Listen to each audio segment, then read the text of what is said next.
Got it. Hi, everybody. We'll get started. Just a couple minutes early, but there's a lot of people in the room, so I want to make sure you have time for questions. Shut the door. So my name is Mike Schmidt. As many of you know, I'm the Executive Director of the Criminal Justice Commission. And I wanted to just come down here briefly. I have to step out of the room after this, but introduce Ron Gordon, who is, Ron is kind of my counterpart in Utah. He's actually wears a few different hats, but he is the governor's advisor on criminal justice issues and also works on adult and juvenile criminal justice commission type work. So he does a lot of the things that the Criminal Justice Commission does here in Oregon. So we are excited to reach out to Ron and have him come out here today because he's going to talk about, as you know, Utah's experience in going through a change in PCS, possession of controlled substance, being treated as a felony, and Utah has made the change to treating it as a misdemeanor. And attendant with that is all of the different funding concerns, and so as I'm sure all of you know because you're here, this is something that's being debated in the building right now in Salem. And the governor has a bill, the attorney general has a bill, the sheriffs and the chiefs associations have come out in support of some idea of moving from a felony to a misdemeanor for PCS. So the topic is really timely. I hope you'll ask Ron a lot of questions, I'm sure at the end that you'll have for him. And so I'll just introduce Ron Gordon. Thank you for being here. Thank you. My pleasure to be here today and talk a little bit about Utah's experiences. We have, in fact, changed the laws regarding possession of a controlled substance, taken that from what used to be a third-degree felony, which is our lowest level of felony offense in Utah, to a Class A misdemeanor, which is the highest level of misdemeanor that we have. So I'm going to give you a little bit of background. I'm going to give you a little bit of the data that supported the change, the recommendation from my commission to the legislature, a little bit of the policy analysis, and then I'll walk you through the legislative process, and then I'll talk a little bit about some implementation.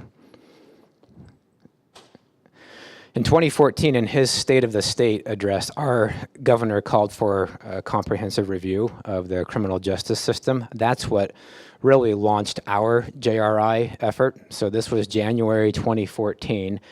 And he made this quote, and then I met with him the next day, and he said, hey, you know, when I said we are going to do this, I really meant you are going to do this, right?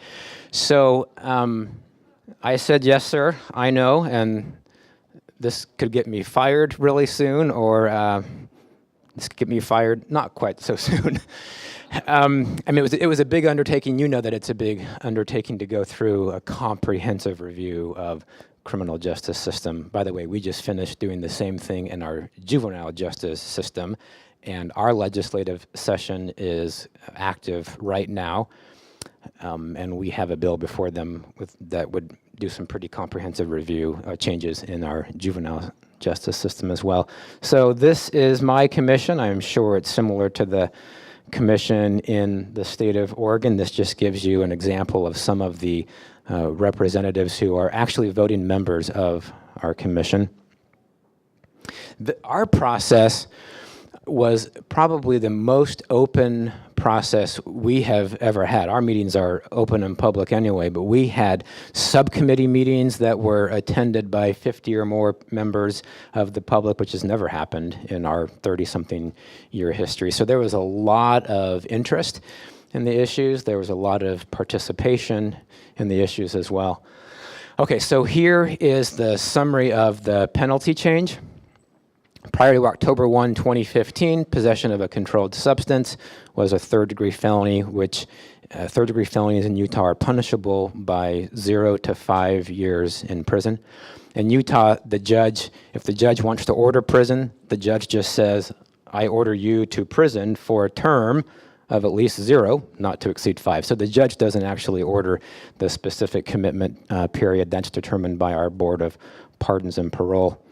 And then beginning October 1st, 2015, the first or second conviction of PCS is a Class A misdemeanor, and a third or subsequent is goes back to a third-degree felony, which is still punishable by up to 5 years in prison. Okay, so here is some of the data that underlies the recommendation that we made to the legislature. In 2013, this is a 10-year data set for most of these slides. 2013, going back 10 years, 63% of the new court commitments were for nonviolent crimes. And you look at those that were for drug offenses, about 25%. This was one of the slides that drove a lot of the policy analysis and a lot of the policy recommendations, not just PCS. That was one of 18 recommendations that we made, but this was certainly a considerable factor in that recommendation. Now, we pull prison population analyses on a very regular basis. You do the same thing. Even so, it was really surprising to people to look back 10 years and say, really? 25% of new court commitments are for drug offenses? Because these are commitments straight from the court to prison. These aren't probation failures, parole failures. These are brand new court commitments, first time. Here's the top 10 offenses. At admission, PCS right at the top. One of the factors that was brought up several times during our policy discussions was that obviously a lot of those PCS convictions started out as something else. Many of them likely started out as possession with intent to distribute. Some of them might have actually started out as a distribution charge. For the purposes of my commission, they said we're going to base our recommendations on the offense of conviction, and we're not going to really take into account the negotiations that ended up with a specific crime. Top 10 offenses in prison at the time. There's a lot of overlap there, and you see that possession of a controlled substance is still one of those main drivers of the prison population. Just a little bit of context surrounding our Justice Reinvestment Initiative. At the time, just before the governor gave this State of the State, our legislature was having discussions about moving our largest prison facility. So our large prison, we only have two state prisons.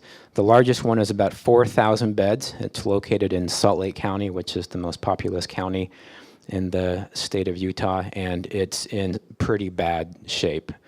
I took a tour with the governor right about this time, 2014, and we toured every building on the campus, and there were some that were just shockingly decrepit. Some of them, things are just falling apart. Some of them are the old tiers where there's 4 tiers stacked on top of one another, and they have those old Johnson bars so that somebody has to stand there and pull the lever to open all of the gates. Some of these things are really ancient.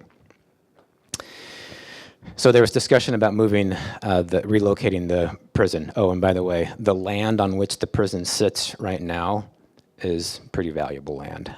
A prison is, economically speaking, not the highest and best use of the land. So that's one of the other factors that was driving the desire to relocate. So as the legislature was talking about this, they were saying, well, maybe we can kind of capitalize on the fact that we're going to be relocating and building. So there are certainly some economies of scale at issue. If we're going to build 4,000 beds, maybe we should build 6,000 beds. And then they said, if we're going to build 6,000 beds, maybe we ought to build 8,000 beds. And that's when my commission asked for time on the agenda to say, before you build 8,000 beds, let's hit the pause button and let's take a look at what's actually going on in our system right now. That's what led the governor to make that statement that he did in the State of the State. So that I don't forget to conclude that one, the state is going to relocate that prison. It will still be in Salt Lake County, and they will build a 4,000 bed facility. In fact, now the legislature is asking us if perhaps we couldn't do with a 3,800 bed facility instead of the 4,000, which replaced the 8,000 bed facility that they wanted. Okay, this gives you a little bit of an idea of the prior history of some of those PCS offenders. In 2013, 13% had 0 prior felonies. And then of those who were revoked from probation, 54% had 0 prior felonies. We found in our our large data review that there were a number of prison drivers that were not anticipated. They were not decisions that anybody in the state actually made, and increased length of stay was one of those. We saw increased length of stay across the board.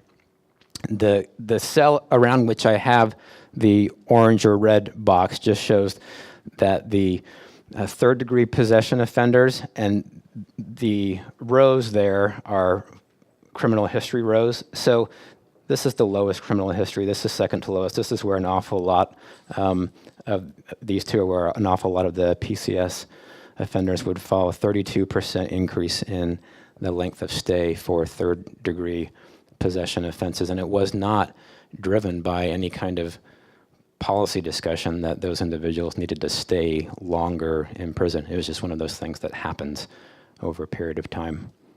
Research analysis, you're familiar with this research. Incarceration alone does not reduce recidivism. When low-risk offenders go to prison, their risk level increases. We all wish that when low-risk offenders would go to prison, maybe they'd rub off on the high-risk offenders, but it never seems to happen that way. And so they end up leaving more likely to commit crimes than when they entered prison. I'm sure you've heard these kinds of things before, and I'm sure you've heard the responses to these things. Nobody in our commission was saying that nobody should go to prison. My commission was just saying, like many other states have said, if somebody can be safely supervised and treated in the community, then we really should give them that option. That was the basis for all of our JRI recommendations. It was the basis for this PCS penalty change specifically. If they can be safely supervised and treated in the community, then we should give them an opportunity to do that.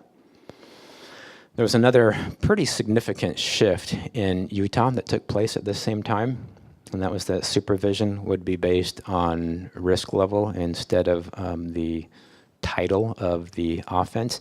To some degree, that had been happening, but for the most part, supervision was based on the title and the degree of the offense. And we used the level of the offense or the title of offense as some kind of a proxy for risk level, and it's not even a bad proxy for risk level. There is very little correlation between the two, and so we shifted to make those supervision decisions really based on the risk level, understanding that, of course, you can have a very high-risk misdemeanor offender, you can have a very low-risk felony offender, and we don't need to supervise the low-level felony offenders the same way that we would a high-risk offender. I'm sure you've seen these conclusions before as well, that treatment is most effective in the community. So we provide a lot of treatment and programming in our prisons, and it's pretty good treatment and programming in prisons within the context of prison treatment and programming, which my commission concluded is really for those who need to be supervised in their prison environment, and then really what it does is help transition them into the community. Because without the follow-up treatment after release, then there is very little treatment effect for the services that are delivered in prison. Okay, and then that just leads to the balance of treatment and supervision. Okay, so here's the policy analysis, or a few parts of the policy analysis. By the way, if you have questions along the way, just raise your hand. I'd be happy to visit about those. So the cost of incarceration versus the cost of treatment is significant, particularly when you're talking about the cost of incarcerating low-risk offenders and treating them. And then, as I mentioned before, the treatment in the community, research nationwide and our research specifically in the state of Utah does indicate that it's much more effective when it's delivered in the community, which at some level makes sense because prison's an artificial environment. There's not really the same opportunity to practice the skills that are taught in the treatment programs that you would have in a community-based treatment program. To some extent, you can try to implement those, but I think we can all agree that the environment is significantly different in prison as far as making decisions that would correspond with the things you're learning in treatment than it would be in the community. We heard about collateral consequences this morning, and that was a significant discussion point by my commission members. There were a lot of people with felony convictions. That means there are a lot of people who have a very hard time gaining employment, housing. In the state of Utah, we have what's called a good landlord law. Do you have anything like that in Oregon? Good landlord laws in Utah allow a municipality to charge a disproportionate fee on the landlords that require a higher number of responses from law enforcement officers. So they do this big analysis of all of the landlords, and they figure out which units are disproportionate. And then what they say is, in order to get the lower fee, there are a certain number of things you have to do. You have to work with the city to maintain the property at some kind of level. You have to, at some point, allow city inspectors to come in and look at the property. You have to do criminal background checks, and you have to promise the municipality that you will not rent to anybody with a felony conviction. So good landlord law means no housing for people with a felony conviction for possession of a controlled substance or any other felony conviction. That law was amended a few years ago so that the felony conviction window is now 4 years, but good landlords still have to refuse housing to anybody that has a felony conviction within the past 4 years. So we have in some municipalities, not every city in the state of Utah has one of these, and the cities actually get to choose some of the elements that go into that good landlord policy. So some cities have a good landlord policy without the requirement to deny housing to people with a felony conviction.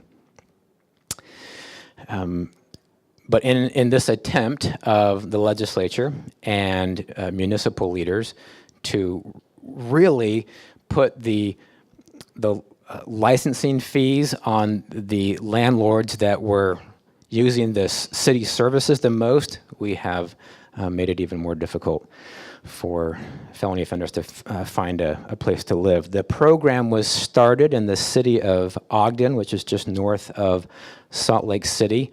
There is a halfway house located in the city of Ogden. It has about 200 beds in that halfway house. And the city of Ogden had a lot of concerns that people were being released from the halfway house and then were staying in their community and were committing a lot of crime. So this was very much an effort on the part of Ogden City to move the people somewhere else. And when asked about it, they would recognize, yes, I'm sure that they are going somewhere, but they're not in Ogden City. Of course, our concern is that they're going to be living somewhere, either on the street or illegally with a family member in one of the good landlord housing units, or in a housing unit that does not qualify under the good landlord. And some of those are pretty terrible places. The conditions in the housing, it can be pretty bad. And of course, there are often a lot of people who have been recently released from prison or the halfway house that are congregating in those same units. So it's a recipe for failure from my commission's standpoint, understanding that Ogden City did have some other concerns. I will share one point of data with you.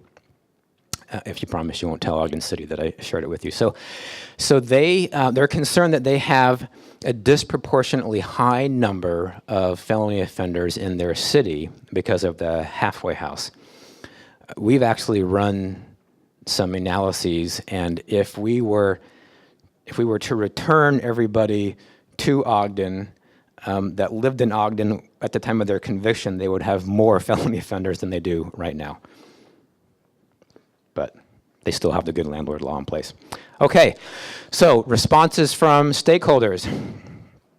There are more than just a couple of groups, but I'm going to group them into two for purposes of this discussion. Prosecutors, law enforcement, victim advocates. Anybody remember the movie Airplane?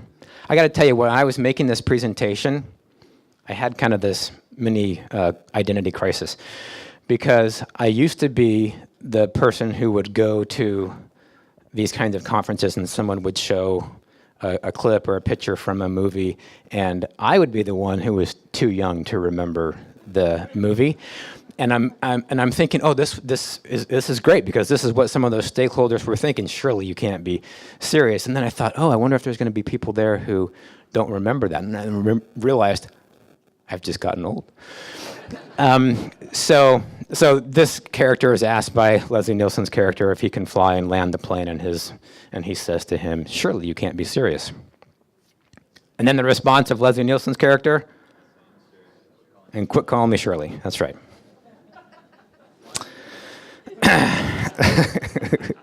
That is value added to the presentation. Thank you. Okay, so these are some of the concerns, and I'm sure that these are consistent with some of the concerns maybe that are here in the state of Oregon as well. That there would be a lack of accountability, that there would be a lack of a deterrent, negative impact on our drug courts, increase in cartel activity, and an increase in crime generally. So these are valid concerns that were expressed. They are, there was one person when I made a presentation at a Chiefs of Police conference in Utah who told me that if we passed this law, every single person in the state of Utah would become addicted to controlled substances. That seemed like a bit of an exaggeration, but all the other concerns seem to really be grounded in and good faith that this could backfire. One of the things that we talked about a lot is this lack of accountability. It's something we've talked a lot about with our juvenile justice reform as well, and that is whether accountability and punishment are the same thing. And it's an interesting conversation to have. It is certainly the prerogative of governments that are making criminal laws to say, you did something wrong, so there has to be some kind of negative consequence, even if it is not rehabilitative. That's a prerogative, and I think community members like to know that there's some kind of consequence. I don't know, any just general thoughts about this issue of accountability and punishment? Are they the same thing, or are they different things? Yes, please. Yeah, that was something that I think accountability is more, I like the restorative justice approach. So We're going to have you start over in just a second to make sure that the comments get picked up on the recording. Okay, thank you. Okay, so the way I looked at it was accountability was more in a restorative way. So commission of a crime is done harm to another person or the community at large, and so to be held accountable, you would restore the harm to the degree that you could that you did. Thank you. Others? Other thoughts? Really? Yes, please. Well, I just wanted to say that here in Oregon, we talked about the collateral consequences earlier today. We heard from the judge. With PCS crimes, I think the collateral consequences are even more out of sync with how severe the crime is considered by the court. In Oregon, small amount PCS cases rarely end up as a prison sentence. I think very rarely. They're treated like misdemeanors as far as sentencing goes. And so really the big difference that I can see is the collateral consequences, the effect a label of felony is going to have on someone years to come. Thank you. I appreciate that. I mean, even if we're concerned about accountability. That's a really good point. Does this offense merit all of the other collateral consequences? That's assuming any of the offenses merit the collateral consequences. But do we want them to be attached to PCS? Please. Yeah, just a point down the lines of restorative justice that to punish someone doesn't mean that they're going to take accountability for the harm that they've caused, and that doesn't necessarily make society safer unless they take accountability and make a different choice. Thank you. I appreciate that. Okay, what are some of the other concerns here in Oregon as people think about this possible shift of PCS from felony to misdemeanor? Please, right here. So one of the, I think, big concerns is there going to be supervision or not? And I think that's another place where there's accountability, which isn't necessarily punishment. Okay, great. If I don't remember to talk about that, flag me down to make sure that I do during this presentation, because we have some experience with that. Others, some other concerns, please, right here. I'll have you use mine. Okay, I'm pretty loud, so. I guess one of the questions I have, and this would relate back to maybe your experiences, is several slides ago it showed a 0 to 5 year presumptive sentence for someone with a PCS that changed under the new law to a 1 year in jail. What's the local impact? So we're diverting people out of prison, but they might be going somewhere, and it's the local facilities. Well, they're going to have some collateral impact themselves, because oftentimes they're not built for that kind of influx, if there was some noticed in that state. Thank you. Let me follow up on that one right now while it's fresh in my mind. We have seen a fairly significant decrease in the prison population since we passed justice reinvestment. We have seen that almost all of those are low-risk offenders, and many of them had drug convictions. And so then we go to your point. Where are they going? They're going to jails. If they're being incarcerated, they're going to county jails. We have county-run jail systems in Utah. So there's an interesting mix here, because in Utah, judges have the authority to send a felony offender to jail for up to 1 year as a condition of their probation. So there were a lot of individuals who were convicted of felonies who were still spending time in jail.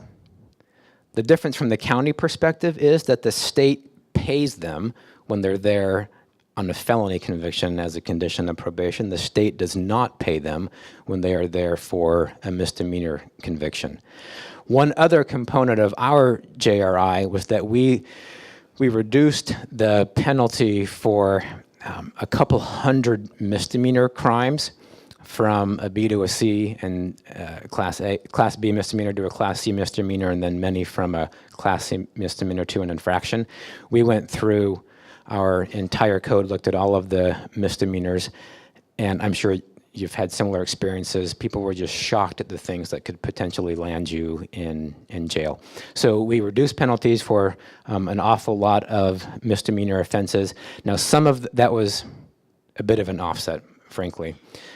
Some of those were never resulting in jail sentences anyway, so that didn't really help the local systems. But some of them were resulting in at least shorter lengths of stay in jail, and the cumulative effect of that we were hoping might offset any impact to the local system. It's been really hard to get data from our jails on this. We have really been trying hard to get data so that we can figure out what kind of impact this has had on our local systems. Some of our jails just don't have good data systems. Some are in really small communities and don't have a good data system at all. Sometimes it's just hard to understand what you specifically need to track to answer that question, whether it's had an impact on local communities or not. We have been working with our Salt Lake County, our largest county, and there are some pretty significant concerns there that there are more offenders now being arrested and sent to Salt Lake County Jail than there were before, and that there are these individuals who perhaps would have been sentenced to prison. One other it's not really a data point. It's just a point. There were a lot of people a lot of prosecutors, law enforcement officers, defense lawyers who recognized over time that those who were sentenced to prison on a 0 to 5 sentence for possession of a controlled substance would often spend less time in prison than the individuals who were sentenced to jail. Because the Board of Pardons and Parole, who is the complete release authority in Utah, has the PCS offender come, and it's the lowest risk, lowest level offender that they see. A third of our prison is comprised of sex offenders at any given time. So they're looking at it through the lens of the worst of the worst and the PCS offenders. The judge, if it's the condition of probation, can order a specific number of months up to 12, and the individual would stay in jail that long if it were the probation versus the prison sentence. So even before this, there was a recognition that if length of incarceration was an issue, then the prosecutor might actually ask for the jail as a condition of probation. Defense lawyers sometimes might say to a client, it might be better for you to go to prison because you could be out in 4 months. Yes, please. Yes. So my name is Rod Underhill. I'm the district attorney in Multnomah County. We are moving forward in Multnomah County on 2 aspects of what it is you're discussing. We are, in about a week, we're rolling out a law enforcement diversion program. That's about 500 offenders who we're not even going to be charging with misdemeanors, let alone felonies. One of our challenges in that area is funding. I'm going to look over, I've got one of my county commissioners here who is going to have an opportunity to continue funding in that area. I'm going to kind of stop that for a second. We've got another 1,500 or so offenders in Multnomah County per year that we are moving forward on a treatment first model of charging with misdemeanors. So here's the issue. The designs of the system relative to funding sources are charge-based, not person-based. So by virtue of me bringing down these offenses by policy choices with support of local law enforcement and a very good idea of putting treatment in front of punitive sanctions, we also are now struggling with the dollars to both supervise, it was raised here, but equally important is money for treatment. And then also important is quality representation from the defense bar, because the certain amount of money gets paid for felony-based representation, and that is more money than misdemeanor-based representation. And so the defense bar and these individuals, they all have a right to trial, of course, anybody's charged with a crime, and we need to respect that. Most do go for the treatment opportunity, which we also want, but we need to adhere to the principle of quality representation. So we worry here, as we move into this conversation, that the dollars follow the person, not follow the charge level on both representation, quality pass-through dollars for meaningful treatment that individuals who are either abusing the narcotics or addicted to narcotics need, together with supervision, people to help us out as we wade through these considerations. So that's that may be associated with your negative impacts of on drug courts. You don't know, it's maybe a subpart of that, but certainly those are a struggle that we're moving forward in Multnomah County, a large part of the state of Oregon here, and we're just doing that, but we are walking carefully as it relates to the larger picture of funding. Thank you. Great insights there. Let me go back and talk supervision just a little bit.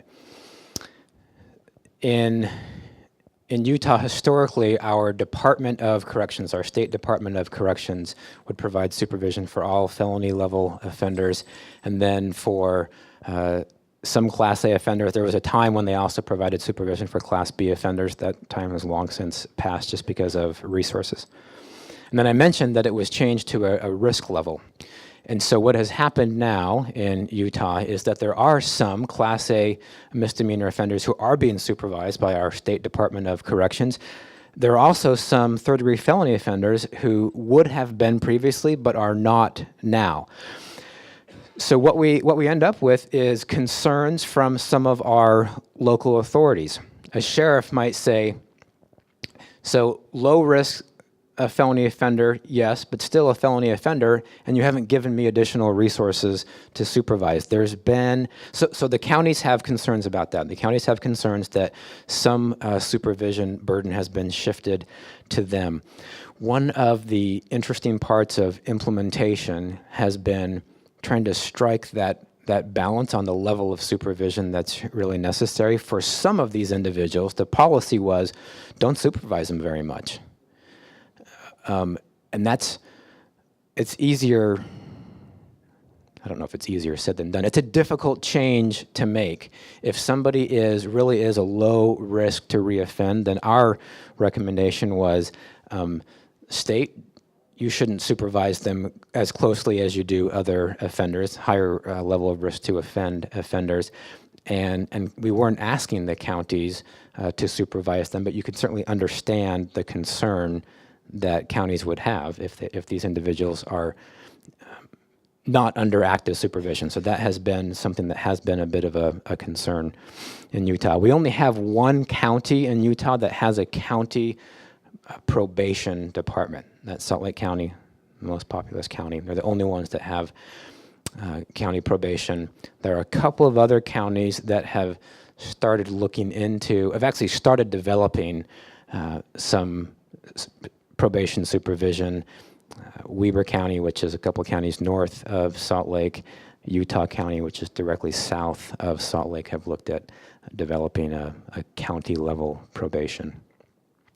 The question still remains about the level of supervision that would be appropriate. Salt Lake has an intensive supervision program, and for a time they were wanting to put all of the low-risk felony offenders in their intensive supervision program. There's another significant problem. The passage of our Justice Reinvestment Initiative on the governor's side was conditioned on what he called Healthy Utah. It was his version of Medicaid expansion. JRI passed, Medicaid expansion did not pass. And so there's a pretty significant funding gap for substance use disorder treatment and mental health disorder treatment. And it is a problem. It's a problem because the people that we were saying they should be supervised in the community if they can be safely treated in the community. Some of them are in the community and they're on waiting lists for resources right now. So we have some grant money in my office that we have been giving out to local communities to assist in trying to meet that, bridge that treatment gap a little bit. The legislature did appropriate some additional treatment resources when they passed this bill. They didn't pass Medicaid expansion. They did invest some additional resources into our local treatment authorities. They did invest some additional resources in our Department of Corrections, in their treatment resource centers, but there's still a big gap. In Utah, it's about a $16.5 million gap, and for us, that's a big deal. I mean, we're a small state. We have 3 million people. Please. Thank you. I'm Pat Garrett, the Washington County Sheriff. So this is really helpful, and yeah, some of the concerns that we have certainly been addressed here. A couple of messages, and correct me if I'm off base here. Your main jail in the state sees population up for these individuals. I'm hearing that supervision dollars and services are down. And when we talk about supervision, that's wraparound. So that includes drug treatment. And I think that's just a really important part not to overlook, is the treatment services have to come, with this population. From an enforcement standpoint too, some of us are concerned about quantities. So while a possession with intent to distribute is a non-violent felony, drug trafficking drives an enormous amount of violence and abuse and harm. And so I'm curious as to how you distinguish or delineate in Utah between kind of like user amounts, if you do, or commercial or drug trafficking amounts. Thank you.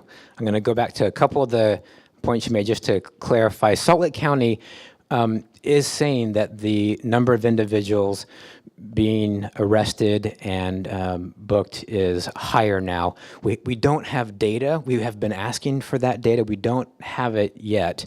We are asking for it because our position all along has been, if somebody shows us data, then we can use that to make a change if a change is necessary. But so far we don't have it. So far, all I have is the mayor of Salt Lake County in his State of the County address a few weeks ago saying, this isn't justice reinvestment, this is justice de-investment.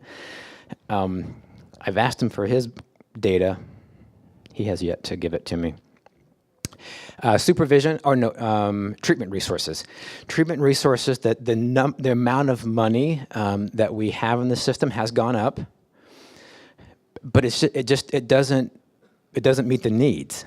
And what we're trying to do is have more people stay in the community. So I wouldn't say treatment resources have gone down, but I'd say from the local perspective, it probably feels that way, because there's probably, in the views of many, they're seeing a greater need right now.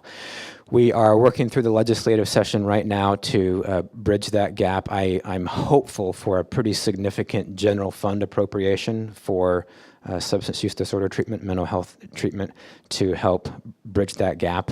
And then possession. So we don't have any amounts in statute that automatically trigger distribution, except marijuana is the only one, and it's 100 pounds of marijuana is the difference.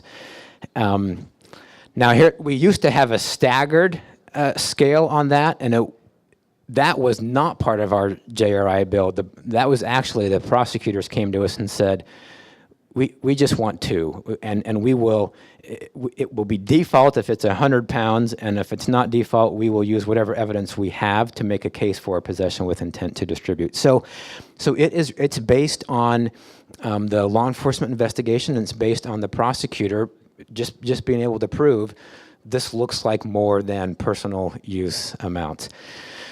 There have been questions about whether we are seeing more possession with intent to distribute charges filed. It doesn't look like we are. It looks like those have stayed pretty steady. There's a couple of slides on here that might help with some of that. Oh, defense lawyers, treatment providers also had a response. They were pretty excited. Okay, so journey through the legislature. The JRI bill itself had incredible momentum. It had a lot of support. We did not have trouble garnering support of the legislature. We met with every single member of the legislature, would talk about the policies. Most of them would then say to us, yeah, I have a family member or a friend who, and then they would relate their experience of some kind of drug addiction. So they were excited to move in the direction of more resources and less felony convictions. So the PCS, the PCS recommendation was the very first in our report. So we went through our data report and our findings, and then we had our list of recommendations. PCS was the first of those recommendations. I don't know if it really was the only one that was controversial, or if people just stopped reading after the first one, but it's the only one that had really significant policy debates. And that was our 257-page bill. The original proposal was that it would, PCS would be a misdemeanor on the first, second, third, and fourth convictions, and only go up to a felony on the fifth, and then that was negotiated to the way that it is right now. There's another amendment that was made at the request of law enforcement. It's something that we had not thought of at all, and that was our restricted persons statute.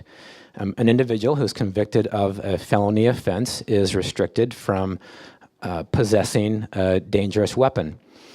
And our law enforcement personnel came and said, so there are going to be some people now who would have been restricted but are not restricted, and we feel like you are not protecting us as law enforcement officers. The sponsor of the bill did make the change to basically say everybody who under the formal law was a restricted person is still a restricted person. It was not part of the JRI recommendations. It was just part of the legislative negotiations that happened.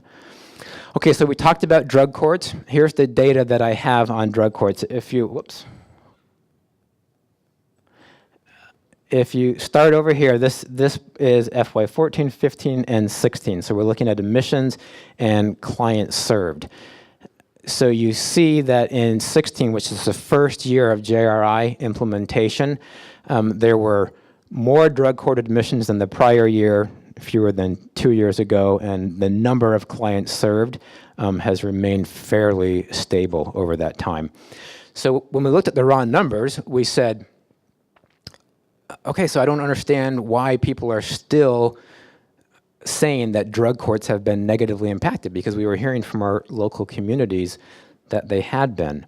So we looked at these are the individual, the local service providers. And you don't need to worry about the names, that doesn't matter. But this shows you that there was great variation from drug court to drug court. So anywhere that you see a red number, there is a decrease in the clients that were served or in the admissions. This column right here is clients served, and this one is admissions. So there's significant variation. Now, some of them I put small numbers because the Four Corners drug court had like 6 people or something. So a 60% change or 100% change in Four Corners is not the same thing as a change in Salt Lake County. But I just put this up to show that there was variation from county to county, from drug court to drug court on the number of admissions and the number of clients that were served.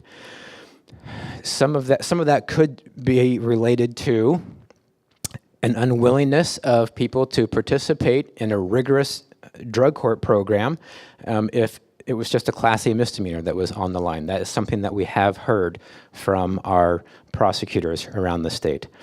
We also know that our Justice Reinvestment Bill directed drug courts to change their eligibility criteria so that they no longer excluded all misdemeanor offenses, because most of our drug courts did exclude all misdemeanor offenses.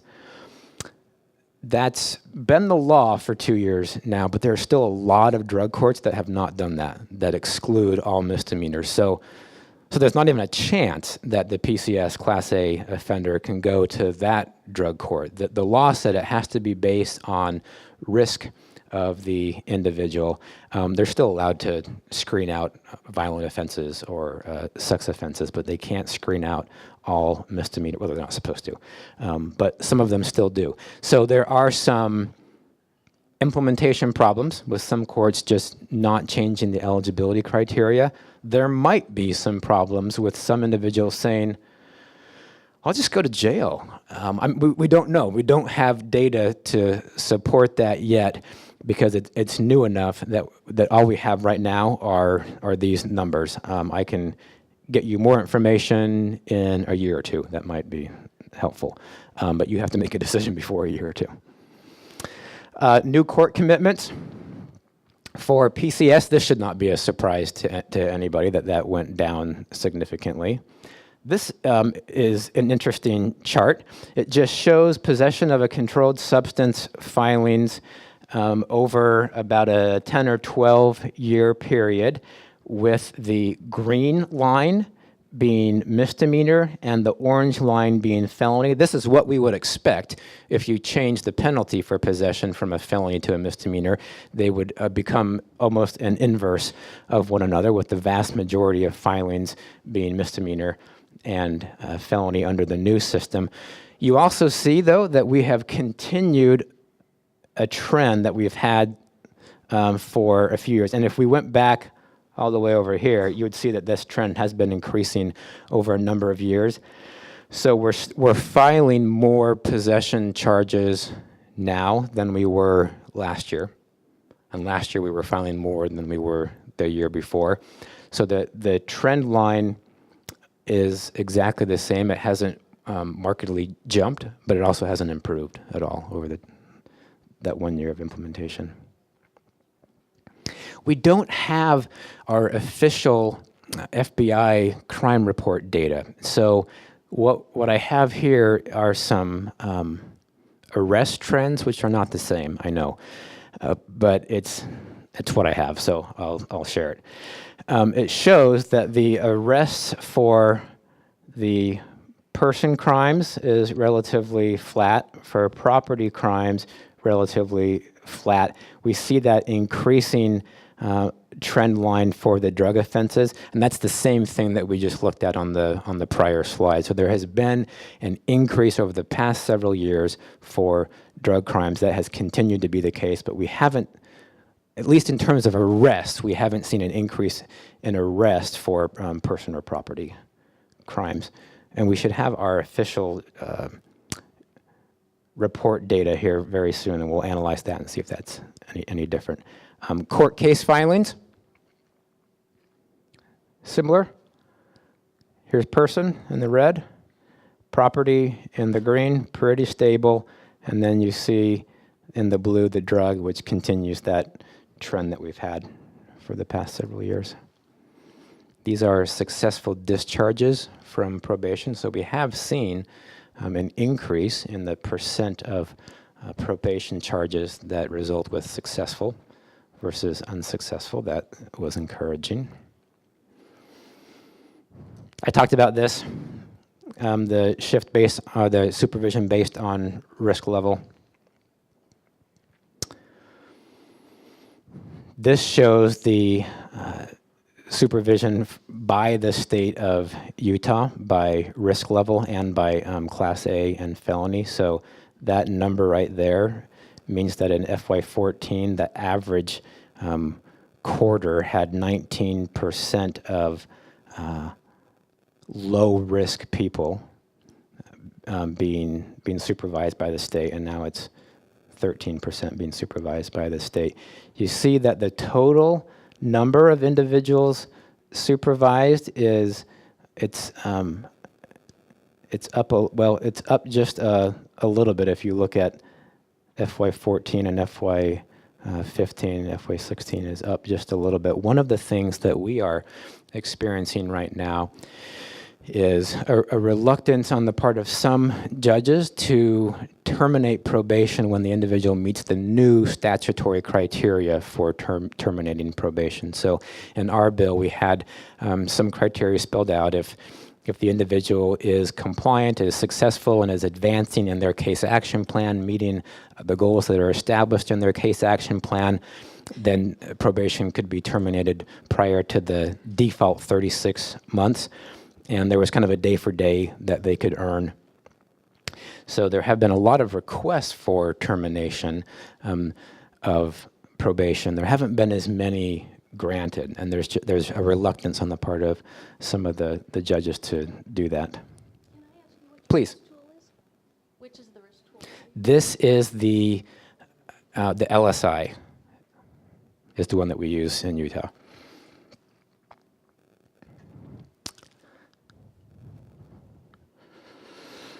So this shows you a couple more trend lines.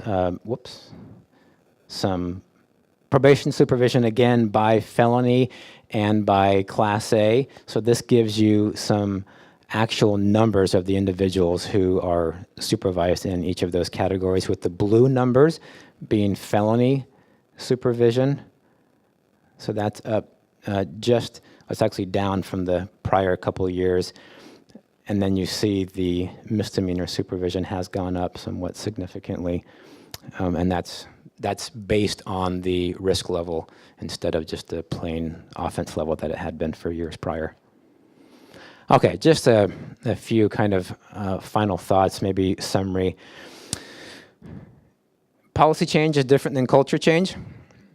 I'm not saying that all of the difficulties are culture. Some of them may still be policies. We may still have some gaps that we need to work out.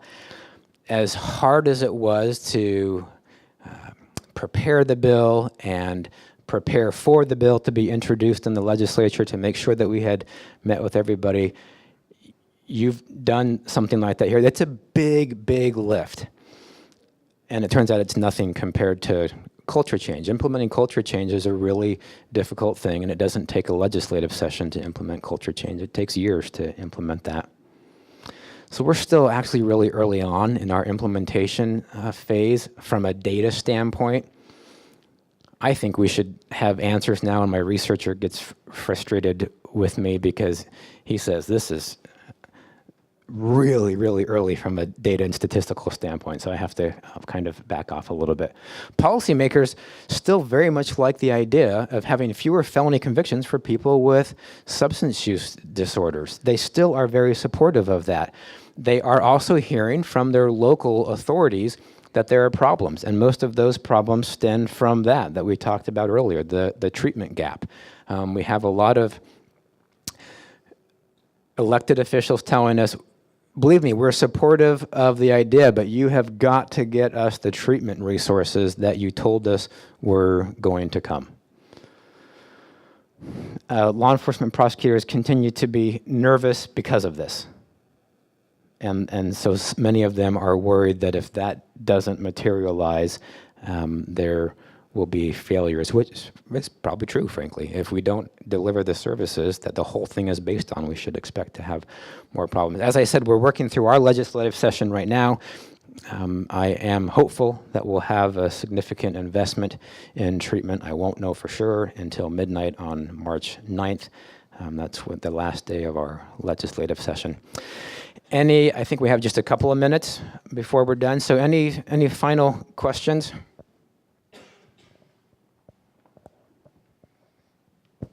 I wonder if there's a correlation with a drop in welfare benefits and education with the increase of criminality or things getting worse in the community. Because I think there was a tendency in the past where there was a belief that if you increase the welfare benefits, that in some way controlled people feeling desperate and doing criminal things. So I was wondering if there's some analysis also looking at education and other factors. Thank you. We haven't done the analysis on education. We have not seen an increase in use, a corresponding increase or correlation with use of those kinds of benefits. We have specifically invested some of our federal grant money in treatment resources to homes with a single parent and children. So we've made some investments there, but it's the substance use type treatment that we've focused on there. So we still need to do the education one. That's a good thought. Any information regarding the effect that it has on the adolescent population, our juvenile population? I don't know yet.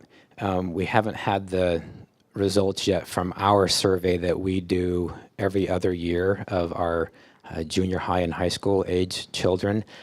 That will tell us. And that's a data point that we're actually very interested in seeing. So we call it our SHARPS survey. We don't have the results back from the next one. I'm interested to know if we see an increase of usage or arrests or adjudications. Maybe one more if there is. And if not, thank you for your time.